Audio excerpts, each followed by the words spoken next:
Good morning guys, কেমন আছো সবাই? আশা করি খুব ভালো আছো আর আমিও ভালো আছি। এটা কিন্তু তারাপীঠে যাওয়ার ঠিক পরের দিনের ভিডিও, মানে 2রা জুলাই। তো ঘুম থেকে উঠে সবাই চলে এসেছি ছাদে, এখানে এসে ব্রাশ করছি। আর এই ছাদ থেকে দেখো রাস্তাটা বেশ দেখা যাচ্ছে।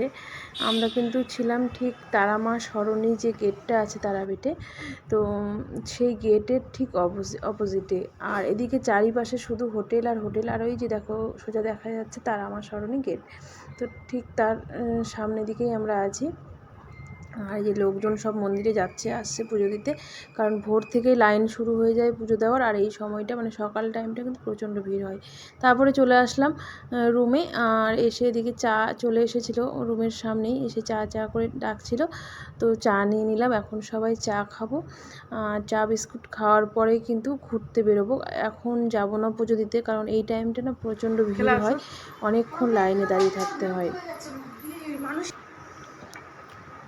হাসছে ওটা বলে লক্ষ্যে দেখাবে লাগবে।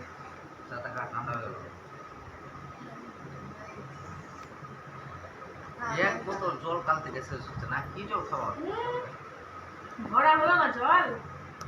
হ্যাঁ জল দেখো তো কতটা খালি হয়েছে।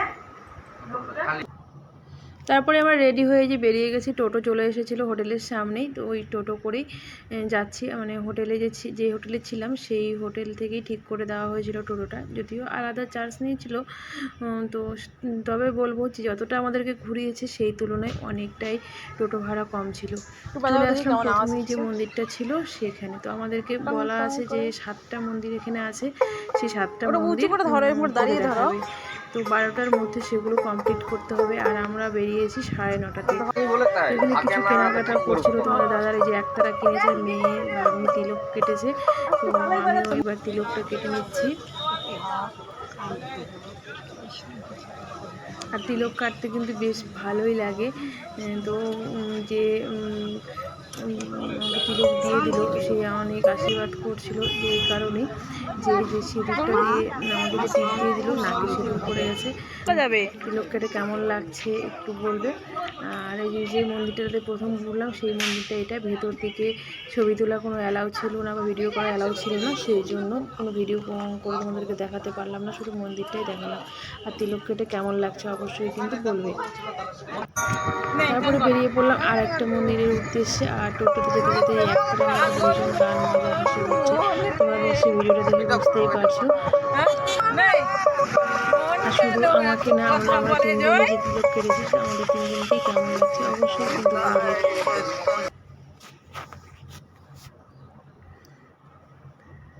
তো তারপরে আর একটা মন্দিরে চলেও এলাম। আর বাইরে থেকেই তোমাদেরকে মন্দিরটা দেখাচ্ছি, কারণ এখানেও কোনো ছবি তোলা বা ভিডিও করার কোনো অ্যালাউ নেই, শুধু বাইরে থেকেই মানে ছবি তোলা যাচ্ছে। বাট মন্দিরের ভেতরটা অনেকটা সুন্দর, যেটা মানে যতটা বলবো ততটাই কম হবে। তো সেখানটায় কোনো ভিডিও করতে দিচ্ছিল না জন্যে একটু মনটাও খারাপ হচ্ছিলো। তারপরে আর একটা মন্দিরে চলে আসলাম। এরকম পরপর অনেক 7টা মন্দিরে গেছি, 7টাতেই কিন্তু ভেতর থেকে মানে মন্দিরের ভেতরে কোনো ভিডিও বা ছবি কোনোটাই আমরা নিতে পারিনি। তারপরে যখন ফিরছিলাম, ফেরার পথে এখান থেকে নিয়ে নিচ্ছি পদ্ম ফুল, কারণ যাওয়ার সময় দেখেছিলাম যে অনেক পদ্ম ফুল ফুটে আছে রাস্তার পাশ দিয়ে।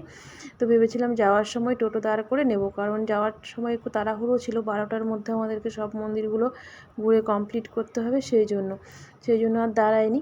তো যাওয়ার সময় এখানে জয়কে নামিয়ে দিলাম, কারণ অনেকটা জঙ্গল আছে, তো আমরা নামতে চাইছিলাম বাট ভয় লাগছিল খুবই। তো জয় বলছে তোদেরকে নামতে হবে না, আমি এনে দিচ্ছি। তো জয় এখানে নেমে গেছে পদ্ম ফুল তুলতে। আর ভীষণই কিন্তু ভালো লাগছিল যে রাস্তার প্রায় মানে পুরো রাস্তাটাই দুপাশ দিয়ে এরকম পদ্ম ফুল আর পদ্ম পাতা। আর শুধু আমরা না, আমাদের মতো যারাই ঘুরতে যাচ্ছে তারা কিন্তু নেমে যতটা পারছে এই পদ্ম ফুল তুলে নিচ্ছে। মানে ফুল একটা প্রত্যেকেরই লোভনীয় জিনিস, আর তার মধ্যে পদ্ম ফুল, এটা তো কোনো কথাই হবে না। আর ফুলগুলো পেয়ে আমরা কিন্তু ভীষণই খুশি, মেয়ে ভাগ্নি আমি, মানে প্রত্যেকেই আমরা ভীষণই খুশি।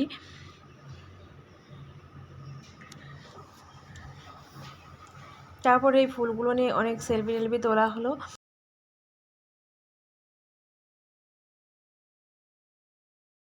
তো আমাদের ঘোরা শেষ, এখন রুমের দিকে যাচ্ছি, তারপরে স্নান করে পুজো দিতে যাব।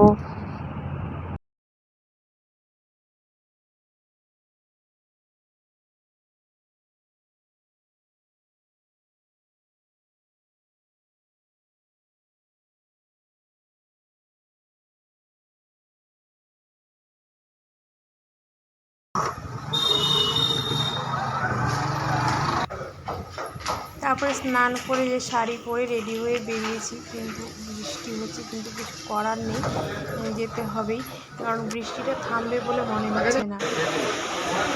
মন্দিরে চলে এসেছি, এসে ভোগ ডালা ডালাতে সাজিয়ে দিয়েছে, ধূপকাঠি সিঁদুর গালটা সব কিছু দিয়ে সেই ডালা নিয়ে আস্তে আস্তে লাইন মায়ের মন্দিরের দিকে যাচ্ছি। আর প্রচণ্ড বৃষ্টি, একদম জোরে জোরে বৃষ্টি হচ্ছে, অনেকটাই মানে পুরোটাই প্রায় ভিজেই গেছিলাম।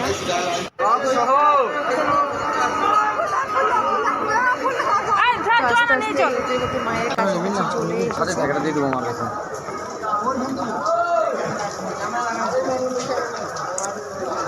এখানে প্রণামী যে বাক্সটা আছে সেখানে প্রণামী দেওয়া হলো, তারপরে মায়ের চরণ রাখা আছে, সেই চরণে সেটা দিয়ে তারপরে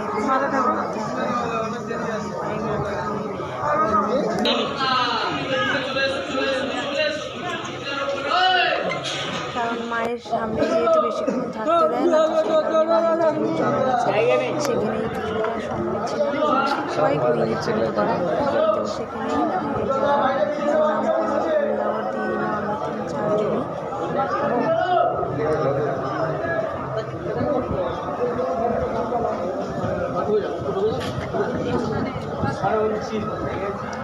মায়ের পা থেকে নিয়ে নিলাম তো আমি একটা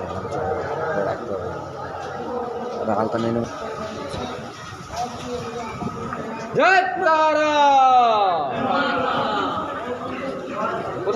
তারপরে যে পুরোহিত মশাই হাত দিয়ে ইশারা করছে মায়ের কাছে যাওয়ার জন্য, তো মায়ের কাছে চলে এলাম।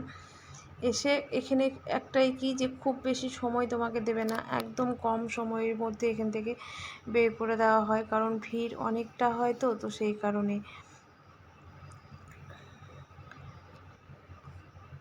কোনোরকমভাবে নামপত্রটা বলেছি, তারপরে সেখান থেকে বের করে দিলাম, নামটা করেছি আর বের করে দিচ্ছি, কারণ অনেকটা ভিড় হয়ে যাবে সেই জন্য। তারপরে চলে এলাম আরেকটা মন্দিরে, যেখানে ভোলানাথের মন্দির, আর সেখানে কিন্তু মায়েরও একটা মন্দির রাখা আছে।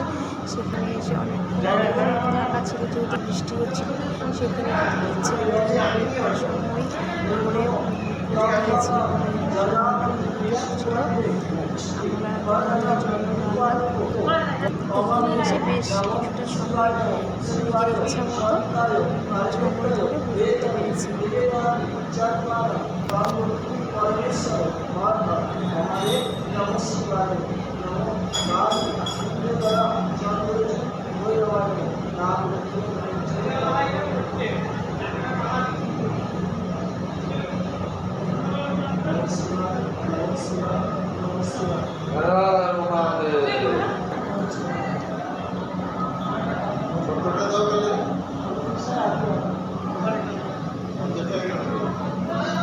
দিয়াকে একটু দিবি, দিয়াকে একটু দে।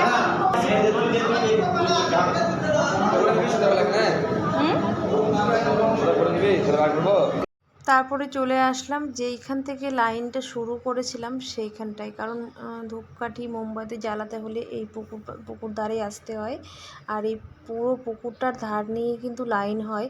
আজকে যেহেতু বৃষ্টি হচ্ছে সেই কারণে এখন লোকজন কম আছে, তো এখানে ধূপকাঠি জ্বালিয়ে একটু প্রণাম করে নিলাম। তো আমাদের পুরোপুরিভাবে পুজো সম্পূর্ণ হলো।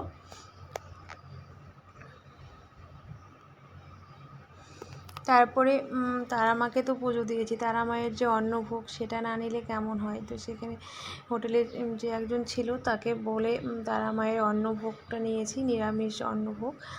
তো আর আমরা কিন্তু পুজো দিয়েছি, সোমবার দিন গেছিলাম, মঙ্গলবার দিন পুজো দিয়েছি। আর অন্নভোগে আছে এখানে খিচুড়ি, 5 রকম ভাজা, বেগুন ভাজা, কাঁকরোল ভাজা, পটল ভাজা, আলু ভাজা, পায়েস আর একটা মেশানো সবজি। তো সেটা সবাই মিলে খেলাম। খাওয়ার পরে এখানে হোটেলের যে ছেলেটা ছিল সে আমাদেরকে নিরামিষ ভাত দিয়ে গেল হোটেল থেকেই, ডাল, আলু পোস্ত, মেশানো সবজি, আলু ভাজা, বেগুনি, লেবু, চাটনি আর একটা কি বড়া দিয়ে একটা মানে ডালের বড়া করে একটা টক একটা তরকারি ছিল। তো যাই হোক, এটা এখন সবাই মিলে আমরা খাওয়া দাওয়া করছি।